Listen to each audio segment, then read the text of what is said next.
السلام علیکم ورحمۃ اللہ وبرکاتہ۔ احباب جمع ہے میر حال دل کہہ لے، پھر التفات دل دوستاں رہے کہ نہ رہے۔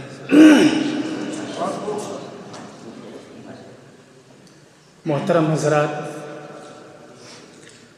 یہاں پہ حاضر اساتذہ کرام اور مہمانان خصوصی، 1996 میں میری فراغت ہوئی دارالعلوم دیوبند سے۔ میں نے بخاری حضرت مولانا نصیر احمد خان صاحب سے پڑھی اور جلد ثانی جو ہے مولانا عبدالحق صاحب اعظمی سے پڑھی۔ ترمذی مفتی سعید احمد صاحب پالنپوری سے پڑھی، اور متنبی جو ہے میں نے نور عالم صاحب خلیل الامینی صاحب سے پڑھی۔ لیکن وہاں سے آنے کے بعد، حالانکہ میں پہلے مخالف تھا گورنمنٹ مدرسوں کے اندر تعلیم دینے کے لیے، میں اس کا بہت مخالف تھا، لیکن مقدر میں لکھی ہوئی چیز جو ہوتی ہے وہ ہو کے رہتی ہے۔ 2005 میں میرا تقرر ہوا ایک گورنمنٹ مدرسے کے اندر، مدرسہ اسلامیہ صدرپور جو سیتاپور میں واقع ہے۔ لیکن میرے دل میں یہ احساس رہتا تھا، کیا انہی دنوں کے لیے میں نے 10 سال لگائے ہیں؟ میں عربی زبان سے دور ہوتا جا رہا ہوں اور اپنے مقصد سے ہٹا جا رہا ہوں۔ بہرحال دھیرے دھیرے 20 سال ایسے ہی گزر گئے، لیکن میں نے اپنے بچوں کی تعلیم کے لیے جو حکومت سے پیسہ ملا، پوری کوشش کی کہ ان کو اچھی تعلیم دوں، تاکہ سماج میں ضرورت ہے ہمارے اچھے ڈاکٹروں کی، اچھے طبیبوں کی، اچھے وکیلوں کی، اچھے انجینئروں کی۔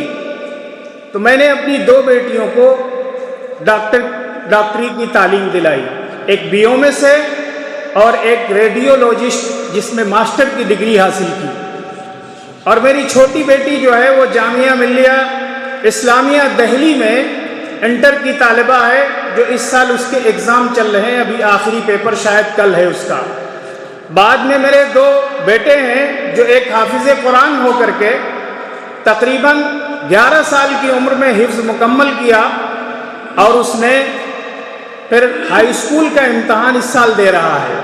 دوسرا بیٹا 26 پارے کا حافظ ہے، اور 4 پارے ابھی اس کے رہ گئے ہیں۔ بہرحال یہ تو میری کہانی تھی، لیکن میرے دل کے اندر احساس تھا کہ میں عربی زبان کیسے بولنے لگوں، عربی زبان کے اندر بغیر کتاب کے میں خطبہ دینے لگوں، اپنی بات اپنے مافی ضمیر کو عربی زبان میں ادا کر سکوں۔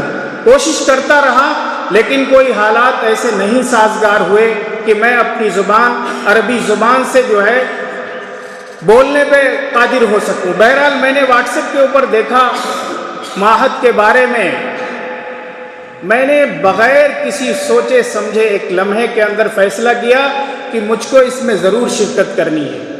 میں نے فون ملایا دیے گئے نمبر کے اوپر، تو اسعد رضی صاحب دامت برکاتہم سے گفتگو ہوئی۔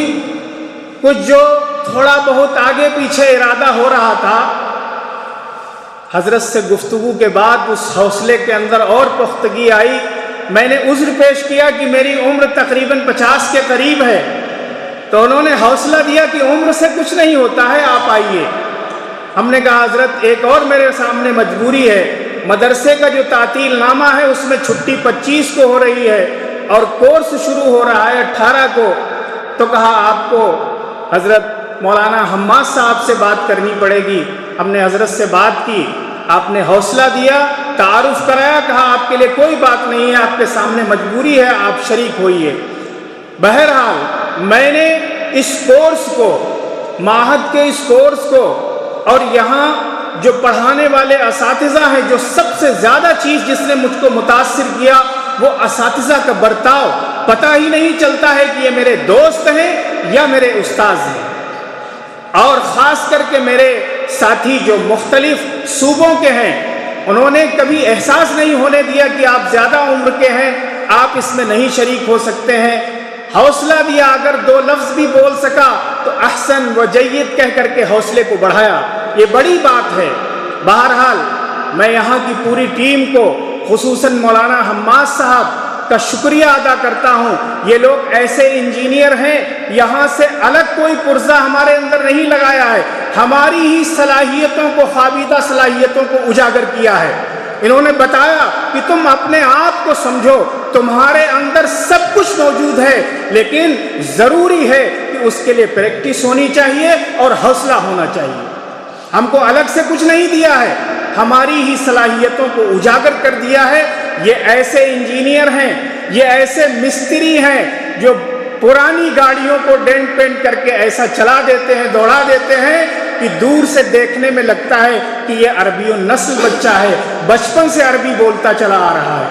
بہرحال مجھ جیسے طالب علم کو یہ حوصلہ ملا اور یہ ہمت دی ان حضرات نے، میں ان کا بے حد شکر ادا کرتا ہوں۔ اور یہاں آنے کے بعد حقیقتاً اس کا جائے وقوع جو ہے اور اس کی عمارت بالکل تاج محل کی طریقے سے ہے، اور یہ پہاڑیوں کے بیچ میں اس کا وقوع جب میں نے دیکھا تو میں عمرہ کرنے گیا، مجھے مدینہ منورہ کی یاد آئی کہ یہ تو اس طریقے سے واقع ہے جیسے مدینہ منورہ میں پہاڑیاں ہیں، اس طریقے سے چاروں طرف جو ہے مدینہ کی یاد دلاتی ہیں یہاں کی پہاڑیاں۔ بہرحال اللہ تعالیٰ سے میری دعا ہے کہ اللہ تعالیٰ ہمارے یہاں شریک ہونے والے تمام ساتھی ماہد کے ترجمان بنے۔ ابھی تو یہ مشن جو ہے رواں دواں ہے، انشاءاللہ ایک دن یہ اپنی جوانی کو پہنچے گا اور کسی بھی صوبے اور کسی ضلع کا کوئی گھر نہیں بچے گا جس کے اندر ماہد کا ترجمان نہ موجود ہو، اور ہم خود ماہد بن کر کے پوری دنیا میں انشاءاللہ ماہد کے پرچم کو لہرائیں گے، اور عربی زبان کے اوپر پوری محنت کر کے ہم اپنے بچوں کو قرآن کی زبان، حدیث کی زبان، محبوب دو عالم صلی اللہ علیہ وسلم کی زبان کو عام کریں گے۔ اللہ تعالی ہمیں اور آپ کو کہنے اور سننے سے زیادہ عمل کی توفیق نصیب فرمائے۔ اور میں معافی چاہوں گا اپنے تمام ساتھیوں سے کہ 1 مہینے کے درمیان اگر کوئی آپ دل شکنی ہوئی ہو، کوئی بات ایسی کہہ دی ہو جو بری لگی ہو آپ کو، تو معاف کریے گا، اور اساتذہ کرام سے بھی میری درخواست ہے میری کوتاہیوں کو معاف فرمائیں۔ اللہ تعالی ہم سب کو جو ہے یہاں سے جانے کے بعد اس مشن کے ساتھ جوڑے رکھے اور اپنے اساتذہ سے برابر تعلق بنا رہے۔ ہم یہاں سے جانے کے بعد بالکل اساتذہ سے کٹنے نہ پائیں، بلکہ جہاں ضرورت ہو ان کا نمبر لے کر کے، اور اتنا حوصلہ دیا کہ جس وقت ضرورت ہو آپ فون ملائیے، میں آپ کی رہنمائی کروں گا۔ اللہ تعالی ہم سب کو جزائے خیر دے، آمین۔ وآخر دعوانا الحمدللہ رب العالمین۔